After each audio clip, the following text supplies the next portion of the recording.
Mudar de assunto para falar do Cruzeiro, que perdeu de virada ontem para o Palmeiras no Mineirão. Noite de lei do ex. Quem tentou evitar foi o goleiro Cássio, que é o terceiro goleiro com mais defesas nesse campeonato brasileiro. Ele faz, em média, 4 defesas por jogo, sendo que 1,5 são defesas difíceis. Ontem ele pegou muito, até onde deu.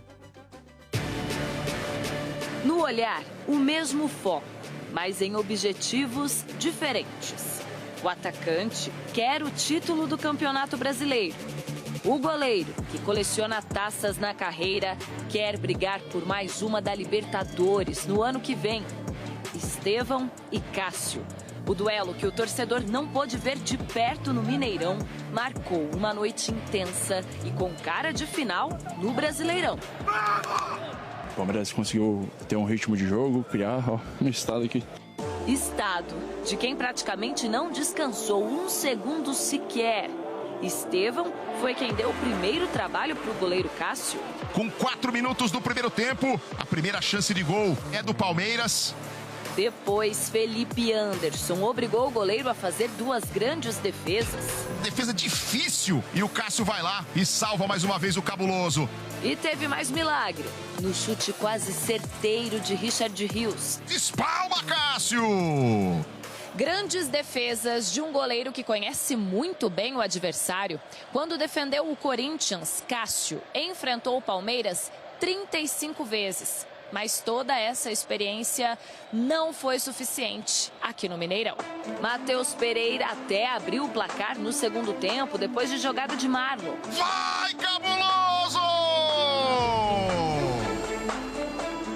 Mas a virada veio com 2 jogadores que a torcida do Cruzeiro já teve em casa. Primeiro, Maurício, revelado na Toca da Raposa. O chute contou com um leve desvio de João Marcelo, que enganou o Cássio. E quase nos acréscimos, ele, Estevão, realizou o sonho que sempre dividiu com o pai quando jogava com a camisa azul. Falei com meu pai um dia que eu ia fazer um gol aqui e hoje posso estar realizando um sonho. Golaço de falta do jovem de 17 anos que manteve o Palmeiras vivo na briga pelo título brasileiro. Estevão tá dizendo o campeonato não acaba hoje coisa nenhuma porque eu estou aqui! Estevão vai na rede! O Cruzeiro não depende mais só dele para se classificar para a Libertadores. É preciso vencer o Juventude fora de casa na última rodada e torcer por um empate ou derrota do Bahia contra o já rebaixado Atlético Goianiense. O mínimo que a gente pode fazer é ir lá para Caxias e buscar a vitória. Cada um brilha por um objetivo, mas para o sonho de voltar a disputar a Libertadores ser real, não basta apenas o brilho do Cássio. É o Cruzeiro que precisa brilhar. E o tal do Campeonato Brasileiro tem dado muita dor de cabeça pro Fernando Diniz. Espia só, ao todo são 21 jogos e 2 vitórias. Isso aí contando Fluminense e Cruzeiro. Com o Tricolor Carioca são 11 jogos e 6 pontos. Com o Cruzeiro, 10 jogos e 7 pontos. Ele mesmo disse que é um momento muito difícil na carreira pessoal dele como técnico.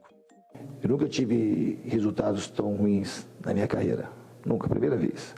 Eu sou um cara tranquilo em relação de ser mandado embora, essas coisas de não continuar, dar continuidade no trabalho. Não é isso que me impressiona. Não fico impressionado por isso. O que me impressiona é, às vezes, a incapacidade que eu tive esse ano de entregar resultado para o torcedor.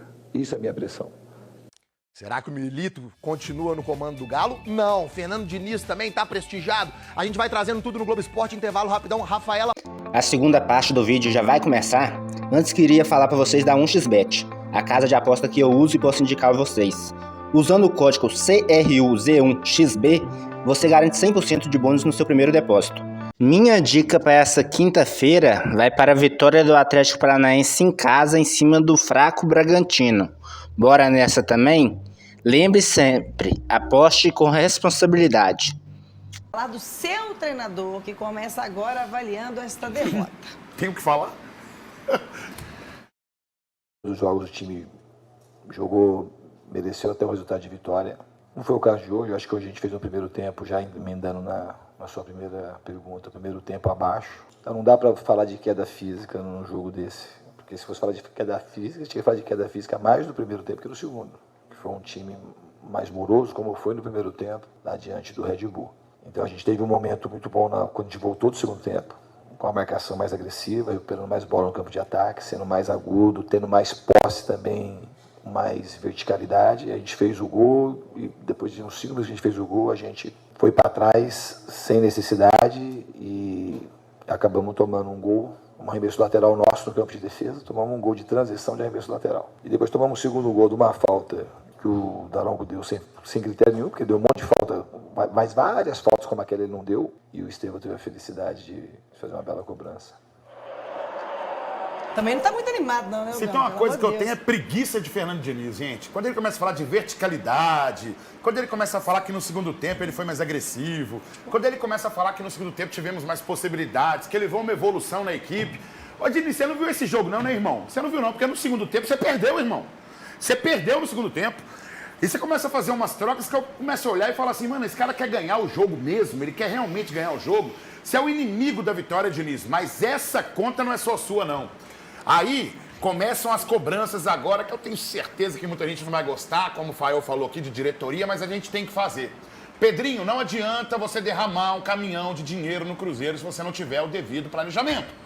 Não adianta. Alexandre Matos, não adianta você ir no mercado e começar a negociar jogadores se você não tem um planejamento, se você não pensa num zagueiro, se você não pensa na volância, se você não pensa na mudança de laterais. Não adianta essa diretoria trabalhar e não ter um Edu Dracena e um Pelai, porque vão cobrar os jogadores. Não adianta. Não adianta ter gente que trabalha lá e os resultados são sempre os mesmos. Caminhão de dinheiro não resolve futebol. Futebol se resolve com planejamento, diretoria. Ô, gente, tá difícil sorrir nessa bancada aqui, sem muita plateia, sem vitória também. Ela fica, velho. Vou te chamar. O Cássio tá avaliando essa partida sem torcida após tanta polêmica. Eu acho que poderia ter se trabalhado de outra maneira, poderia ter se... Eu acho que a CBF tem grandes profissionais lá, tem grandes pessoas que poderiam ter se conversado. Eu, particularmente, não sei se fosse o jogo lá em São Paulo, se ia ter tudo isso aí, não ia ter torcida, sabe? Eu acho, assim... E vou ser bem honesto, se fosse o jogo lá também, é sempre bom ter a torcida do Cruzeiro presente. Mas se fosse lá em São Paulo também, eu também não gostaria, até pelo risco. Eu acho que tem que ser justo nesse sentido. Mas eu acho que, sei lá, quem sou eu para ficar falando, que tem um monte de pessoas lá que pode ajudar, mas por que não se conversou no ano que vem, no próximo brasileiro, como as duas equipes estão garantindo o brasileiro, não ter torcida do Cruzeiro? E eu acho até que de repente não vai ter. De repente, essa situação... Pelo que aconteceu, tudo, pela rivalidade, assim, eu acho que a gente tem que zelar também pelas pessoas, mas eu acho que foi muito mal gerido pela CBF nesse momento, essa situação. Eu acho que poderiam ter chegado num acordo de ter torcida, um jogo muito importante pra gente. Lógico, o Palmeiras ganhou, de repente, não tô aqui pra dar desculpa, mas com certeza é um jogo que ia ter 40, 50 mil pessoas e ia ter uma atmosfera a favor, e a mesma coisa se fosse o jogo lá em São Paulo pro Palmeiras, ia ser a favor com essa torcida. Não é o primeiro jogador do Cruzeiro que a gente observa e que fala sobre essa condição de ter 2 pesos, 2 medidas quando algo acontece aqui em Minas Gerais e quando algo acontece fora de Minas Gerais. E aí eu isento o Rio Grande do Sul, isento a Bahia, o Nordeste. Estamos falando especificamente mesmo de tomadas de decisões que acontecem quando é na Praça Rio de Janeiro e quando é na Praça São Paulo em relação à CBF. Cássio, você é um gigante, não tem que se discutir sobre isso no futebol brasileiro e acho que é importante realmente você dar a sua opinião sobre isso e mostrar que a sua opinião está bem alinhada com aquilo que o torcedor pensa. E agora você culpou o Cássio pelo jogo de ontem, você está de brincadeira, né, irmão? Pode até ter falhado em um gol ou outro, mas botar a conta dele, você está de sacanagem. E agora pela derrota que o Vitor Moreira acompanhou do Cruzeiro. Portões fechados, cadeiras vazias. Vitória da incompetência de quem gere o futebol brasileiro. Uma atitude que a gente não entendeu, acho que ninguém entendeu. Uma briga fora do estádio, não sei o que isso tem a ver com tirar a torcida do Cruzeiro aqui de vir apoiar a gente. Enfim, são coisas que talvez se fosse com outro não aconteceria. Mas, João Marcelo, no fim das contas, cá pra nós, nem era bom torcedor e mesmo a Mineirão, né? Pra ver outra derrota, outra vez o time sem vontade, sem força. Acho que o time está jogando bem, só que às vezes não consegue fazer o gol. Hoje aconteceu isso também. E como um time contra Palmeiras, essas coisas não podem acontecer porque passa o que passou, né? Quase impossível explicar, né? Derrota com requintes de crueldade. O Cruzeiro até saiu na frente, depois dessa bonita jogada do Marlon e desse chutaço do Matheus Pereira. Só que tava na cara que a Raposa não aguentaria manter a frente do placar. Cássio salvou o Cruzeiro. Fez 9 defesas absurdas. E por erros de gestões anteriores, o Cruzeiro pagou caro. Viu 2 garotos que saíram da base do clube virarem a partida para o Palmeiras. Maurício empatou. Estevão, num golaço de falta, virou aos 44 minutos do segundo tempo.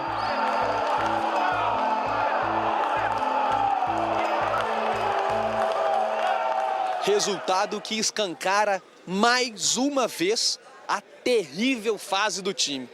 5 jogos seguidos sem vencer na temporada. Uma vitória em 25 dias. E fora do grupo que vai a Libertadores do ano que vem. Quem não acreditar não tem que ir para Caxias não, tem que entrar de férias. Eu tenho muita confiança, claro que não depende, mas o mínimo que a gente pode fazer, nós tem que ganhar o jogo, o mínimo.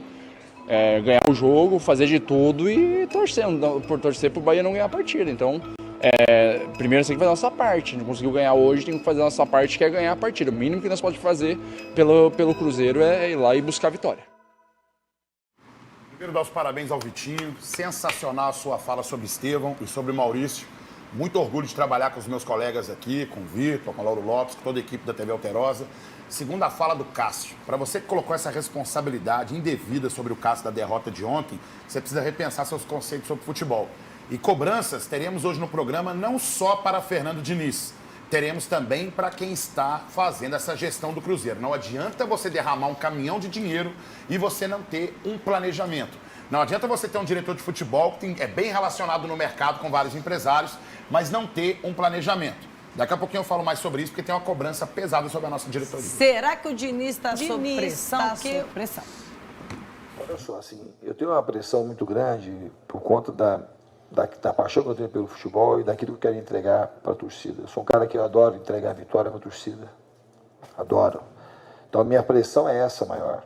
Eu não tenho pressão nenhuma, assim, eu não sou um cara a minha carreira inteira. Eu sou um cara tranquilo em relação de ser mandado embora, essas coisas de não continuar, dar continuidade no trabalho. Não é isso que me impressiona. Não fico impressionado por isso. O que me impressiona é, às vezes, a incapacidade que eu tive esse ano de entregar resultado para o torcedor. Isso é a minha pressão. Não é outro tipo de pressão. E eu trabalho bastante para que os resultados apareçam.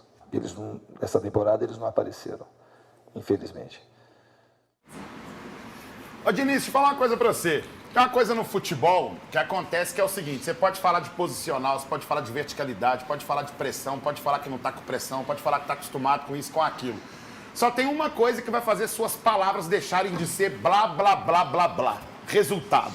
E isso você não entregou. Se você não entregou, você pode falar que não tem pressão, que não sei o que de ser mandado embora, verticalidade, passe não sei o quê, posicional, toque de bola, jogou melhor o segundo tempo. Isso vai ser blá, blá, blá, blá, blá pro torcedor. Bola na casinha, resultado positivo, é isso que resolve. Quando falam que a seleção de 94 jogou de forma pragmática, eu discordo veementemente disso aí, é porque, pra mim, meu amigo, valeu o caneco que está aqui, o tetracampeonato que está aqui. Ninguém lembra se jogou bem, jogou mal, só lembra que o caneco chegou. É isso que a galera lembra. Então, blá, blá, blá, blá, blá, não adianta. Agora, um recado para o senhor Pelaipe. O que exatamente você faz aí no Cruzeiro? Edu Draceno, o que exatamente você faz aí no Cruzeiro? Alexandre Matos, sabe qual a impressão que dá? Que você coloca um caminhão aí no mercado, joga jogador lá dentro, derrama lá no Cruzeiro lá, que não tem nenhum tipo de planejamento. E ao Pedrinho tem uma admiração imensa pela sua pessoa. Mas só derramar dinheiro num clube de futebol não resolve o nosso problema. Quando você pega o cara e fala assim, nós temos que fazer um planejamento, faça um planejamento. Eu não vejo o Cruzeiro procurando zagueiros, por exemplo. Eu acho que a nossa defesa é muito limitada com todos os zagueiros que nós temos. Eu não vejo o Cruzeiro com planejamento de usar os meninos, apesar de estar colocando eles agora na fogueira, o Kenji, o Tevez na fogueira e o Japa também agora com o leite já derramado. Não vejo o Cruzeiro planejando, de repente, para pegar um volante que possa cadenciar o jogo e pensar ser mais cerebral. Não vejo. Só vejo assim, ó, Gabigol, Dudu e tal. Nomes, muitos nomes. Planejamento eu não vejo no Cruzeiro. Não adianta derramar dinheiro e a gente não saber do que esses caras estão fazendo aí dentro. E a gente foi, né, com o Lauro Lopes para repercutir essa demissão do Milito.